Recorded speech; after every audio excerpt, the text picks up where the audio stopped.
1, 2, 3.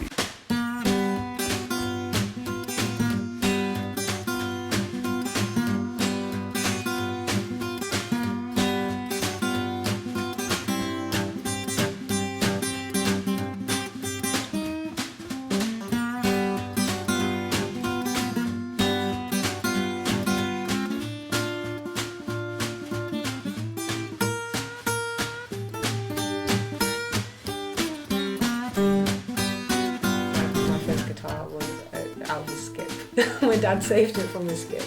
The first one that I owned, actually, was a Brian May signature guitar.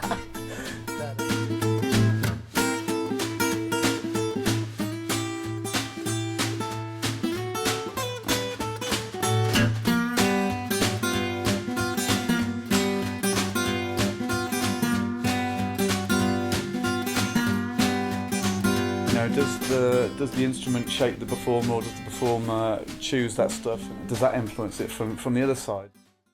He used to use Martin, to do his acoustic stuff, and it was one of these smaller bodied Martins, not a dreadnought size. I think the model he used was a Treble 28, and I think that class is a sort of parlour size guitar, parlour guitars they call them. But that was a rosewood guitar. It wasn't, and these little tiny things are actually really important. It was mainly those Martins are made out of mahogany and rosewood.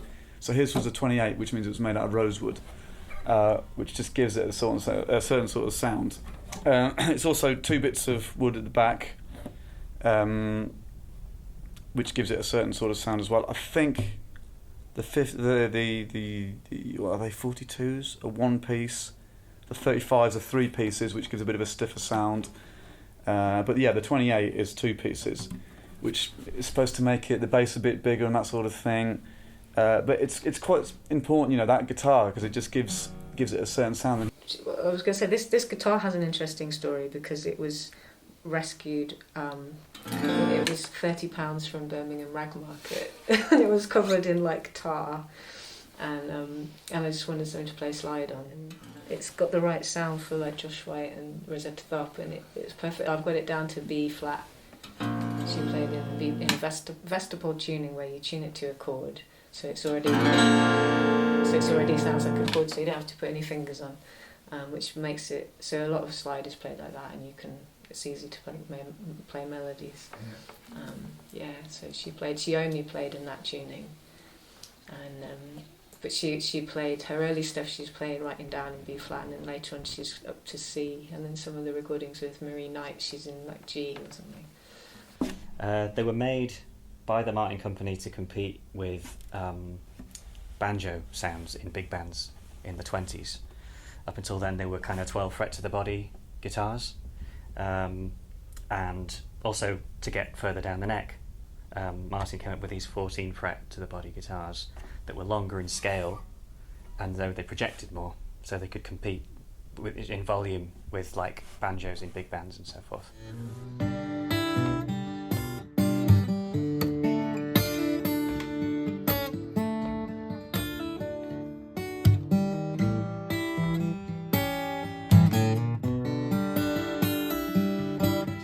So this is a 2010 Gibson J45 custom edition, which basically means it's got all of the stuff on it that you don't really need. So this is a National steel body resonator guitar. One of the things I love about these guitars is that they're just so obnoxiously loud. Well, it's a Kalamazoo. It was built in 1936. Apparently, and it's a cheap version of a Gibson. It was a cheap version of a Gibson. It's not so cheap now. But yeah. Yeah, it's a 1962 Gibson J50, which is like a J45, which is the more common one. J45 was sunburst, a J50 is natural, that's the only difference. Yeah, this is an ES150, 1952, beautiful old Gibson. And I managed to pick it up a couple of years ago, and I feel like I was grown up enough to own one of these. Which is a Gretsch from the 50s, Corsair. And yeah, you just make things sound way better than they used to. It's called a Blues 36 resonator because it's meant to be in the style of a resonator from that year? This is a Martin OM model, orchestra model, stands for 28, 28V. So V meaning it's like vintage spec. So it's like spec'd after the 1928 version. And I got it from a shop in Romford, and I'd saved up the money to get it. And I remember distinctly going in, and they let me go in the room, the special room of all the expensive stuff. And there was one of everything there that Gibson ever made. And I tried a whole bunch out, including the Elvis edition at the time, which was a great sounding guitar, but life may have taken another path if I'd had The King written on big letters on it. Yeah, I mean, honestly, I'm not much of a gearhead, so there's not a whole lot to tell. Ironically, this isn't the guitar that I play very often. Usually I'm a Gretsch. That's what I kind of use for nearly everything. But a friend of mine owned this guitar, and I just went round his house one time and tried it, and I just loved it. I'd always wanted something that I felt like I could play fingerstyle stuff on that felt as easy to me as the Gretsch and felt kind of very natural. And I think I've always preferred like smaller bodied acoustics and stuff that feels kind of just a bit more manageable. Yeah, when it comes to gear stuff, I know what I like, and if I like the sound and the feel, then I go with it.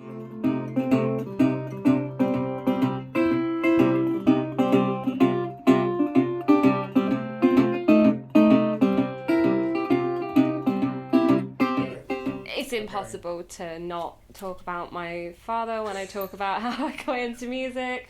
I did just grow up in a house that was full of music all the time.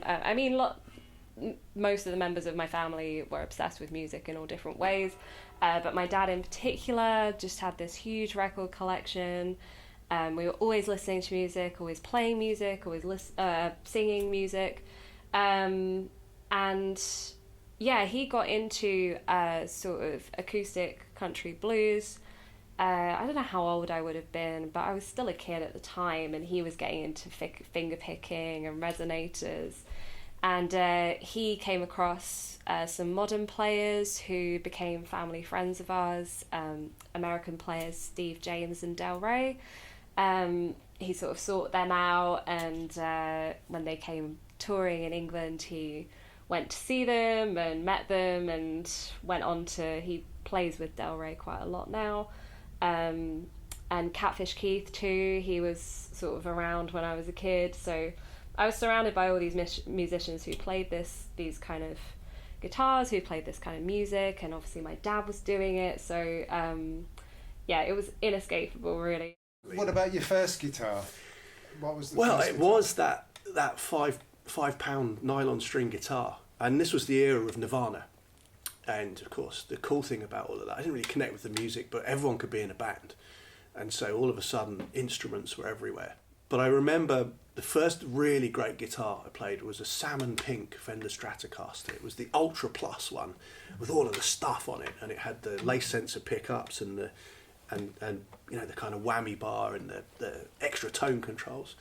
And it belonged to my Uncle Roy, who, my best friend Adam, his folks were in a band. Roy was his dad, and Roy let me have a go on his real Strat, and felt like something out of the space age, to get your hands on a genuine Fender. Wow, it was pretty cool. Well, I had lessons when I was at school for a bit, and what was great about my guitar teacher was I'd turn up there and he would have, like, I don't know, Elton John on the thing or something like that, normal people have, and I'd take in a cassette of the Elvis sections and went, "Can I learn this Scotty Moore solo?" And he was like, "Oh God." So our whole guitar lesson would be him sort of faced away from me trying to rewind this cassette to get the thing. But at the end of the lesson, I went home and I played that thing all week until the next time I met him. Yeah, well, my dad gave me a Jimi Hendrix CD when I was about 14, and I just got totally obsessed with it, and I went into school, and I had a guitar teacher at the time at school who was teaching us, like to read music and play Mary Had a Little Lamb and stuff. I said, I want to learn this, and I don't know what track it was, but it was one of Hendrix's tracks, and he said, okay. He was a great guitar teacher as well, a guy called Alex Hutchins, who's a fantastic guitar player, and he said, all right, okay. So he taught me like the pentatonic scale, which is, you know, what's primarily used in blues music and rock music. And then that was it. I was just away then. I was soloing over everything. I didn't care about the lyric, the voice, if the piano was taking a solo or anything. It was just guitar solo throughout. It's the most unmusical thing. I had a few lessons at school, but then really, when I started going to the jams in pubs and things, from then on, it was more just looking at players that I liked and going, oh, I like the sound of that, I'll steal that, I like the sound of that, I'll have that. So back in the 80s, they had there was some Levi jeans adverts, and one of those was an Eddie Cochran thing, and I remember being fascinated by this. So that was my first kind of introduction to that. And through studying Eddie Cochran, he played everything. He played loads of blues, he played Ray Charles songs, and so from there I sort of moved around a little bit to see where he got his kind of inspiration from. All the jack and stuff, all that is what, you know, which I can't do, but I was interested in all the things that became the melting pot of what he was. Yeah. So from early on I thought, yeah, that's what you should be, like a magpie, picking up all these different ideas from everywhere to become your own, to get your own sound. To about like 13 or 14, and I decided that classical guitar wasn't very cool anymore and I wanted to play electric, and kind of went down that route a bit. And then my mum played me some Dire Straits, and I heard Martin Knopfler playing, and I was like, oh, you can play an electric guitar with your fingers. You know, I'd never heard that done before. I thought it was like you played classical with your fingers and you played electric guitar with a pick, and that was kind of all I really knew at that age. So once I got exposed to him, it made me realise that, that could, you know, I could keep doing that. And then kind of from there, I just kind of discovered other people and followed the path along, I guess. Of it. I got interested in it when I was about 16 through Led Zeppelin and Jimmy Page, you know. The first Led Zeppelin record, there's an acoustic solo acoustic piece on there called Black Mountainside, which is essentially Bert's Black Waterside, but I didn't know that at the time, so I just listened to it, started to learn it, and that was like my foray into fingerstyle, really, that piece. And then from there I was curious as to who my heroes were influenced by, so I'd read up about Jimmy Page's influences, and then there was these names, Jansch, Renborn, Davy Graham, found their records, and then that was like my conversion really into fingerstyle acoustic picking. I was born and raised in Spain, in Mallorca, so coming from an island, music is really kind of the musical offer, would say, is a bit reduced. So in the whole island there were, I think, 2 blues bands. So I tried to stick to these older guys playing the music that I liked. So for me, I think that busking has been a constant in my life, in my musical journey. I think that, in a sense, I was a bit shameless. So I wanted to play. I wanted to just have fun a little bit, and I thought that busking provided a bit of both, and also getting paid for it. So I guess that was my first pay gig was busking. It was great for when I was first performing, because like Remi was talking about, I started off busking when I was living in York as a student, and like I say, the volume really helped because I didn't need to mic it up or bring an amp with me or anything. I could just go into a small street and play, and it would be loud enough to fill. So I started playing out when I was about 15 with this guy John Fenlon, the John Fenlon Blues Band, and he'd get me up on stage at like the Old Duke and all these pubs in Bristol. It started out as just a guest, and then I started doing the full gigs, but I was underage to be in there, so I ended up a couple of times being kicked out, because he would say on the microphone, he'd make a point of it or something, like 15-year-old Joe Wilkins on guitar or something, and the barman ears would prick up and go, I don't know, he shouldn't be in here. So the very first jam I ever went to was in Kingston upon Thames at the Grey Horse, and that was run by a guy called Robin Beebe, who again is still out playing all over the place today. and that was a blues jam, and nearly everybody played blues. You get the occasional little bit of rocky blues, but it was pretty blues orientated. And but then we found one that was a bit more on my doorstep in East Grinstead, a pub called the Sussex Arms. Very funny spit and sawdust place. The landlord there had this great big beard, and he would sit at the bar all day and drink beer, and the beer would sort of like make his beard swell. So when a customer walked past, all the beer would like fall in their lap. And but he was actually an improvement on the landlord before that, who murdered one of the customers and dragged the body round to the pub round the corner, the Ship, and to try and frame the other landlord there. So my mum was not happy about me going to this place, you know. But my dad used to take me, and she would reluctantly come along. And that was not just blues, that was a bit of everything. But it was ran by a lady from Texas, so she had quite a fondness for blues. She was, the more blues, the merrier.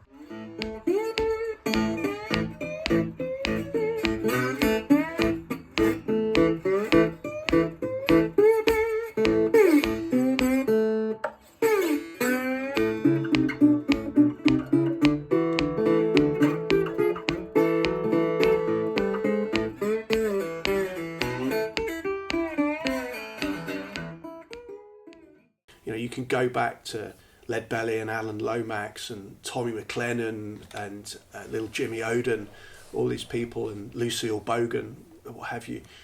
And you can trace back to most of the music that you listen to today. So the blues and gospel became R&B, that became funk, that became disco, that became house. You can trace into rock, you can trace into metal. But the thing about Hendrix is I love his chords, like his voice sings like that kind of, and that feels very gospel, the way he's, and then that kind of relates to Remi Guy Davis, where he'd be just using that voice thing. It's the same kind of, so it's sort of like this line through. Well, I was kind of very much raised on a lot of like punk and rock and roll music and that sort of thing. Bands like the Manic Street Preachers and the Clash and all those kind of bands. Like my mum was a huge Led Zepp fan. I think musically, it wasn't till kind of later on that I really started to dive into the kind of world that led me to how I play now. I think that was a little bit later on. Kind of once I discovered Martin Knopfler, and through him. Then I kind of weirdly kind of almost backwards got into like Chet Atkins and people like that, and Jerry Reed and Doc Watson and John Fahey and all these players, and then that was the world that I think I was like, oh, this is a happy place for me to sit in, because I loved the punk stuff, but it never felt like me to play. It was just part of my, I think that was almost influenced me more as a songwriter than it did a player. But Memphis Minnie has always been a huge influence on me. I've already mentioned Del Rey. I got into Memphis Minnie through Del Rey. She it's one of her influences too, and she has encyclopedic knowledge on Memphis Minnie. And yeah, I was always just very inspired by her because she was so iconic. Like, her guitar playing was groundbreaking and just effortlessly cool. She wrote so many songs that people still resonate with today. I just thought she was really, really cool. So, yeah. And I think if you're doing a project about this, about blues guitar playing, I think you have to talk about Memphis Minnie at some point. Like Lightning Hopkins stuff, his early stuff, it's just pure authenticity. And it's the coolest music ever. I mean, you can't... If you were to, manuscript it, write the music down, it's pretty simple stuff. But no one can play like that. Like, no one can touch the guitar like he did. And it's great that the videos of him sat there playing, he's got his shades on, his cigarette hanging out his mouth, and he's just saying, I'm going to play the blues, and he started playing. Man, it's like, it just doesn't, that's some mojo there. Like, you just can't learn that stuff.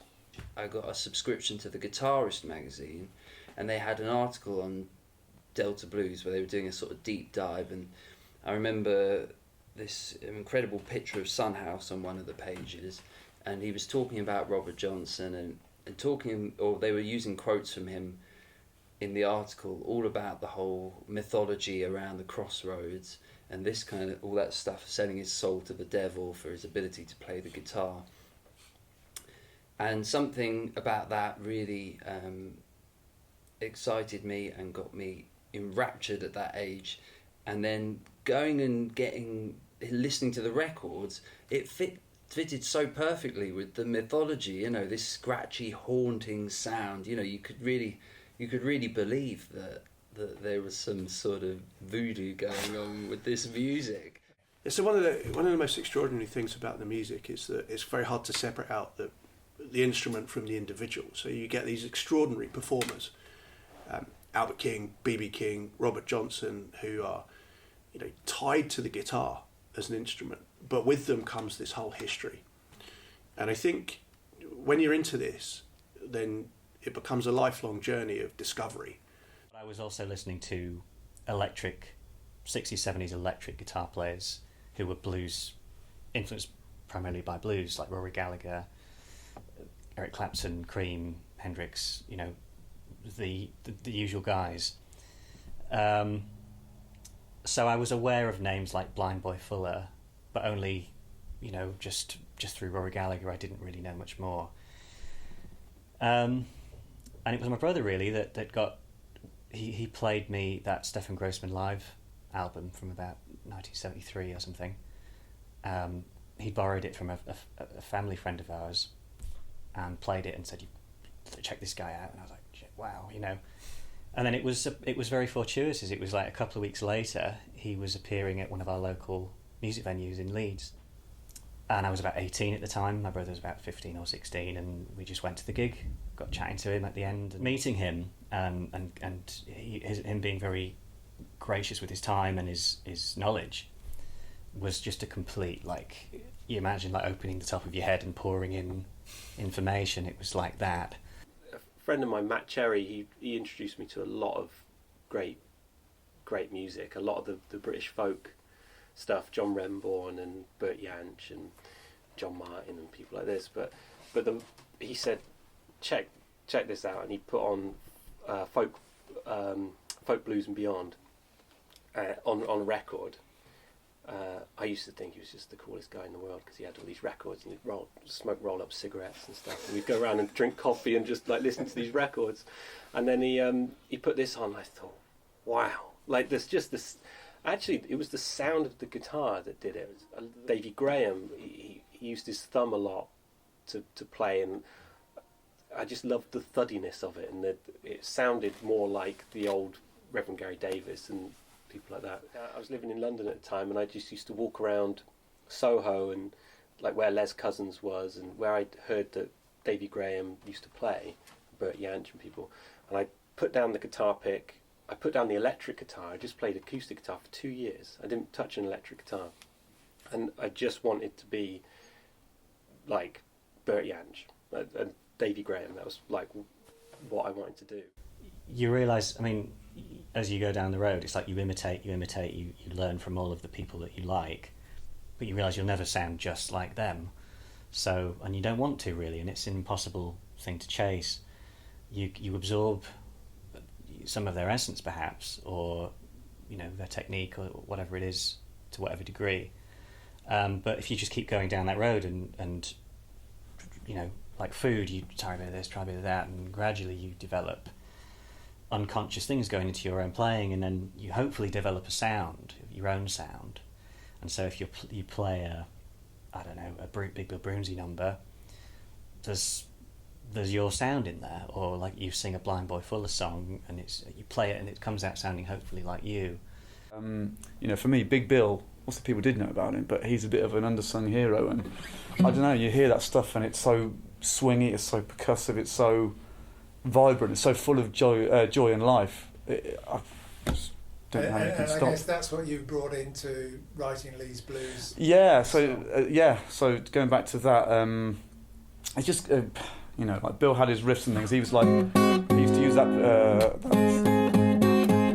sort of position, that thing, quite a lot in a lot of his songs. So I basically just took a load of riffs that I thought that he does use, and put them together in one song.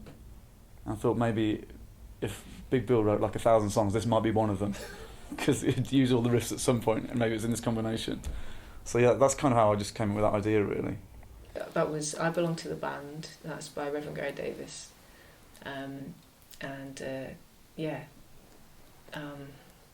it's an old spiritual, and that was I played his mostly his version from the 1930s that I worked out. There was just bits from the several different recordings, so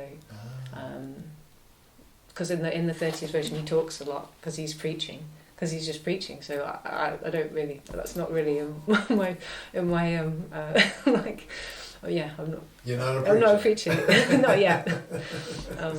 So I sort of took the version from from on Harlem Street Singer, and he just sings it straight through, and there's another version he plays 12 strings, so I just took bits from there. There's some nice little licks. So there's different variations, so in the chorus, so you've got and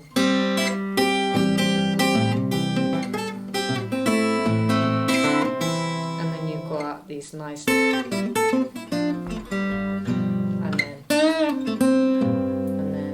just little things like that. So they're all from different ways he played it, or different mostly versions? This part is no, but they're all in that. They're all in that Oh. early recording. They just, I just sort of put my own sort of arrangement of the bits together. So, but there, it's all, everything he plays is, it's just beautiful stuff.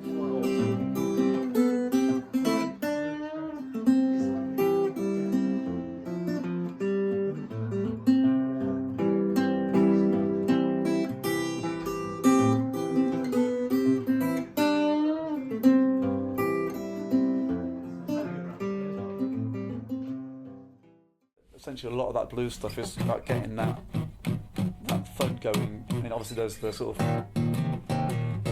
that thing going, but also,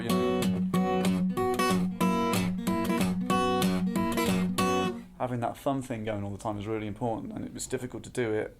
So to free up like your thumb to be doing that, and then having the dexterity of getting your fingers free to pick out other riffs and licks and stuff on top of it, I think is a really important thing to do. And it all goes kind of hand in hand with other stuff, like more fingerstyle things, like to have that as well. Having that, doing that one, it's an important part of your weaponry. And there's something about fingerpicking. I find there's no other way to do it other than to really do it very slowly and figure out exactly which beats and what notes are going between which and how it all pieces together. And I remember the first tracks that really helped me learn to fingerpick were Mississippi John Hurt tracks. So I learned Stackerly and Candyman were the first two, and that kind of got me going with this sort of alternating bass line with the thumb. And I find the fingerpicking style in particular is so important if you're playing on your own, because it really makes it so much more full.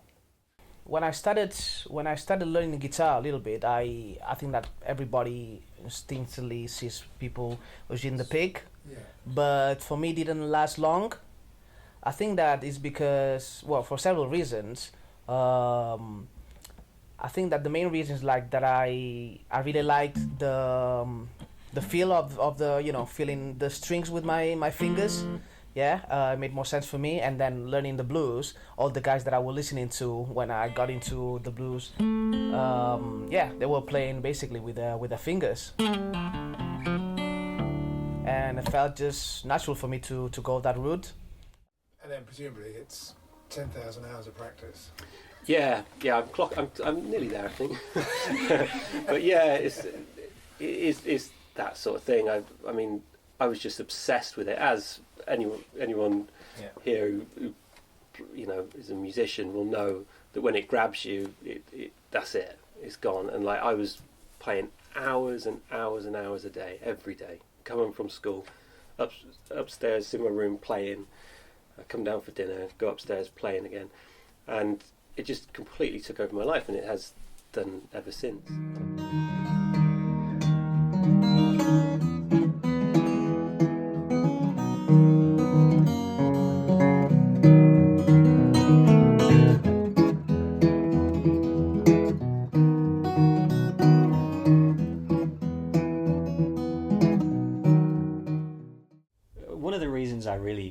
gravitated me towards like solo fingerstyle playing was because it's self-contained. You know, you don't necessarily need anyone around you to go out and do a gig or record. You know, you can have all of the elements yourself. So you've got your bass, you've got your rhythm, timekeeping, and you've got top line, everything, and you can sing over the top.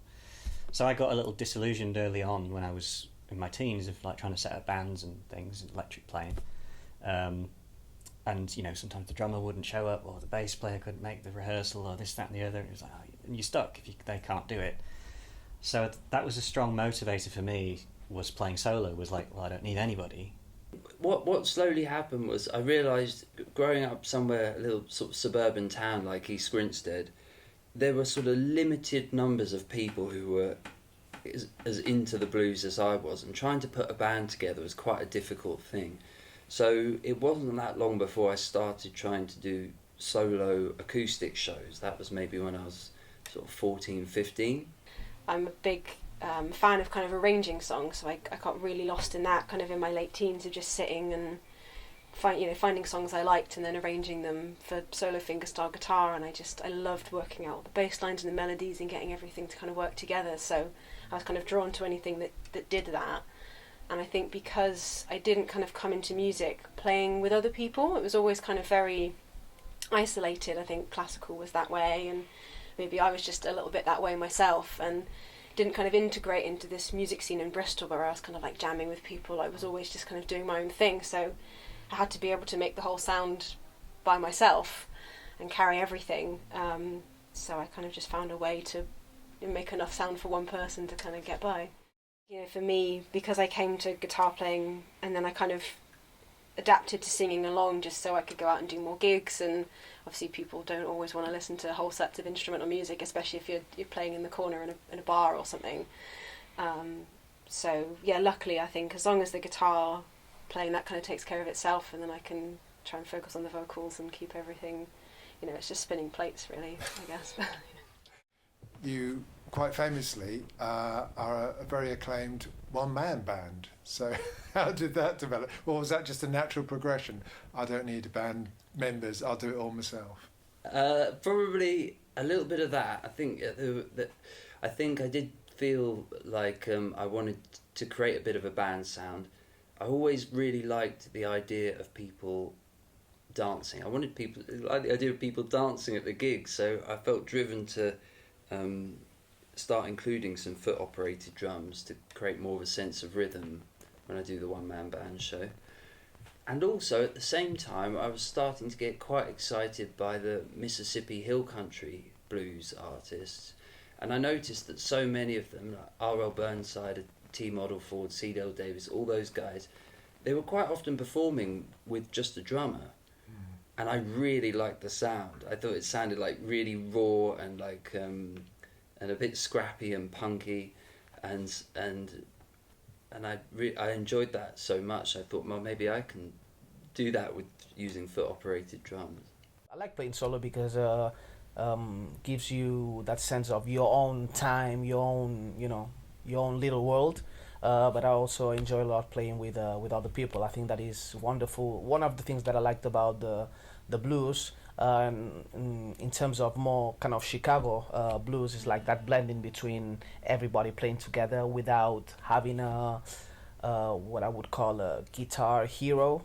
Yeah, it's about blending together, make things work as a group, as a unit. And then, yeah, when I play solo, I like to play more like early stuff, which is more fun to play.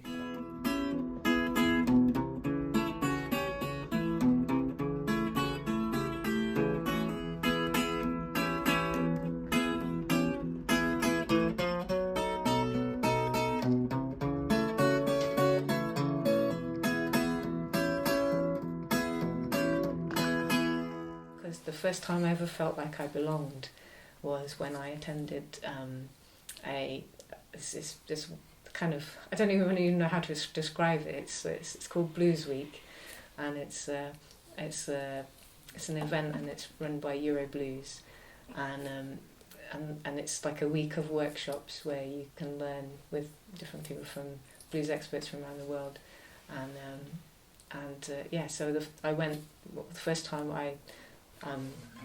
Going back to that CD, the Smithsonian CD, it had Cephas and Wiggins on it. Yeah. And I saw a poster for a workshop at Gloucester Blues Festival, and it was with Phil Wiggins and Michael Roach. And so I was like, Phil Wiggins is on my tape, So I thought, because I didn't even know if he was alive, because he's not now, really, sadly. But so I sort of persuaded my parents, can we go to this workshop? And I met Phil and Michael, and I played them Skip James, and I played them some songs that I'd written, and then they invited me to Blues Week. So I was 17, and this was the first time I saw Michael playing and Phil playing harmonica, and I couldn't believe my eyes, and they were playing in C, and I didn't know you could play in the key of C blues at that point, so I hadn't got there yet. So they were just so lovely and invited me to this Blues Week, and I got this. They had this thing called a John Jackson Youth Scholarship, so I went for free, because I wouldn't probably be able to afford to go.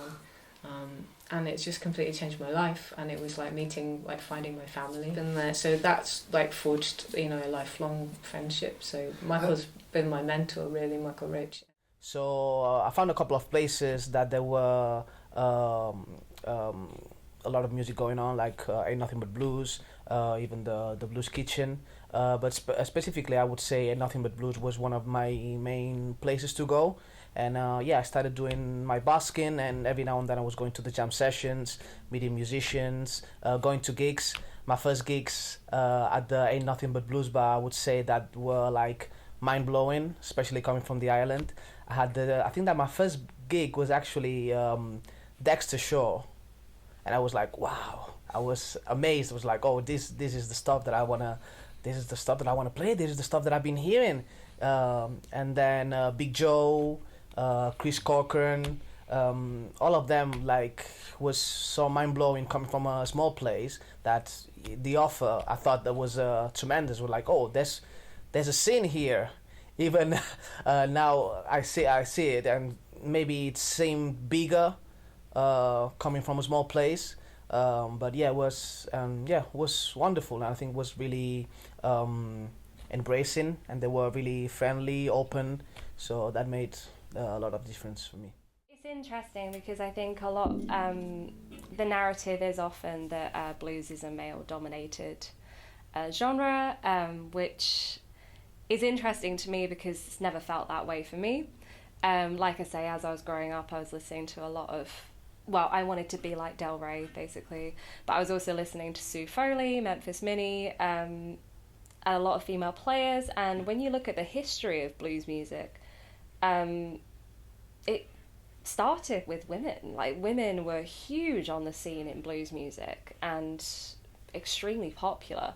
So it seems strange to me. I think it's an idea that's developed over time, that it's men who play blues, when really women were, pivotal in the movement. I think they were very important to blues music. So it was an advertisement for a Blind Lemon Jefferson record on Paramount, and it said on the advertisement that Blind Lemon Jefferson can sing the blues as good as any woman, which was how they advertised it at the time, because obviously when people thought of blues music at that time, they thought of the female vocalists that were so big on the scene, Ma Rainey, Bessie Smith. So yeah, it's just interesting that we've gone from that to now people hear Memphis Minnie or some of the more modern female players, and they say, oh wow, they can play guitar just as good as any guy. It's interesting how that's changed. And, there are some great female blues players on the scene, like Jessie Smith, who's she's in a duo with a guy called Nathan and Jessie. They both play resonator guitars, and they're really cool.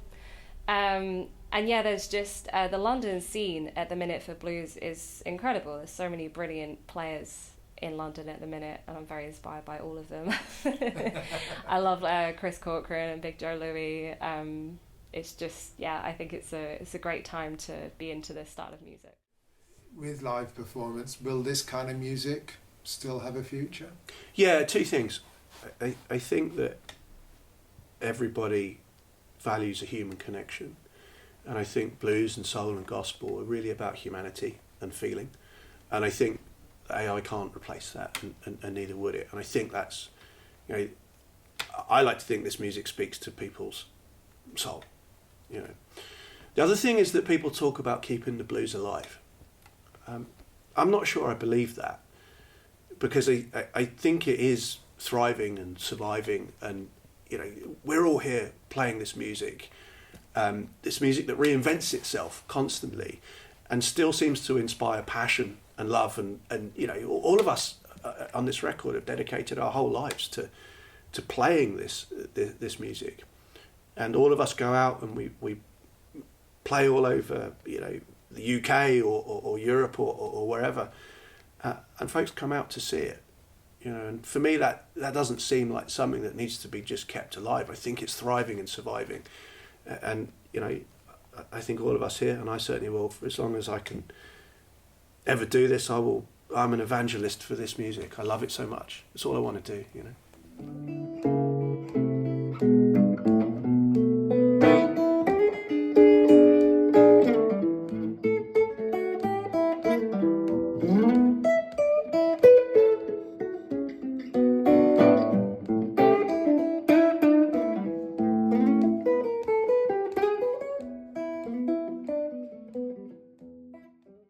My take on this is, if I keep it to myself, then when I'm gone, no one's going to be playing it. So what's the point of that? And also, if I'm teaching somebody something I've just learned, then you need to generate more stuff. You need to learn more things, and that's a way of keeping me like honest in terms of keep studying, because I can't begin to imagine not studying what I do, you know, and finding different avenues to research all the time. So I quite like passing it on to people, and because what happens is they go, oh yeah, I picked that up from Briss, you know, and then suddenly that's a way of, because some people, they don't want to give their stuff away, and that's fine if that's, but for me it's like that spreads the word actually. If people go, I learned that from him. Yeah, I mean, I'm getting it from different places most of the time anyhow. Teaching is such a great way of accelerating your own playing, because if you have to teach a song to someone else, you have to understand it really well. And I truly believe that anybody who wants to be any sort of instrumentalist should always be learning new things, right? So I would always be looking to learn new songs, take lessons from different people. I think it's very important to keep your playing fresh. I give my own workshops teaching Bert Jansch, Davy Graham, Renborn type materials, sometimes early blues stuff like Mississippi John Hurt, people like that. I used to work a bit with the Bert Jansch Foundation, giving guitar workshops on Bert's music. It's great to see, you know, over the last 15 years or so, it seems to be a real resurgence in Bert Jansch's popularity, you know, through like things like reissues. There was a couple of transcription books that came out a few years ago of Bert's tunes, kind of note for note, and it seems to have opened the door for lots and lots of young people into his playing, and so, you know, he was kind of part of that world along with Renborn and Davy Graham. So there is a healthy like resurgence, you know, of it.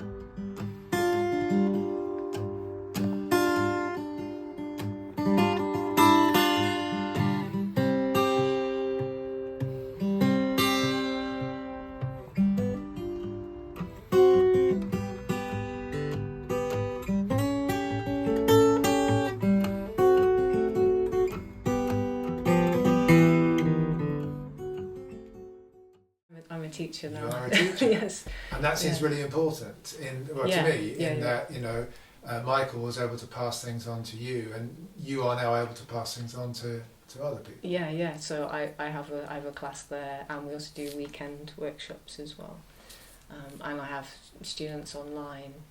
I have a brilliant young student who's 16, and she can play like blues. She can play Mississippi John Hurt. She's just learning Doc Watson. She's really good, and she loves it. And she came to Blues Week last year, performed for the first time, and she's like become part of the family too. So it's like it's all getting passed on, and there's so many different people from all over Europe that come.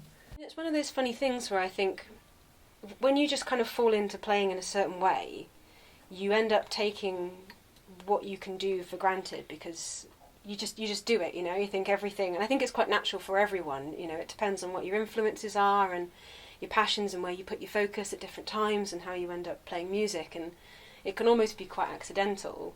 And I've often felt that with, like, you know, I've never set out to be a fingerstyle player, I just kind of did it, and then feeling like sharing that with other people, I don't feel kind of qualified enough maybe to be like, because it's just kind of happened.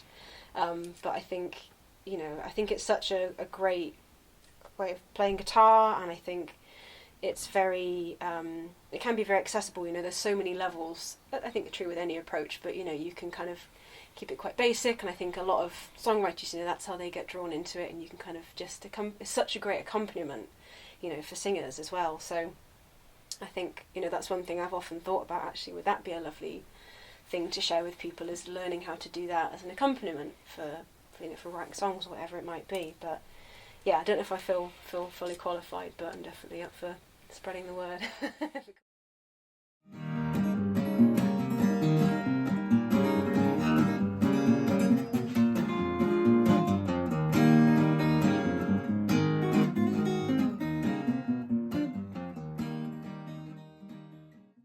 Again, one of the other reasons I like playing acoustic blues is because I like the idea that even when I'm older, I can still do the same thing, you know. I'll just be sat in my wheelchair doing the same thing. That's where I see myself when I'm old.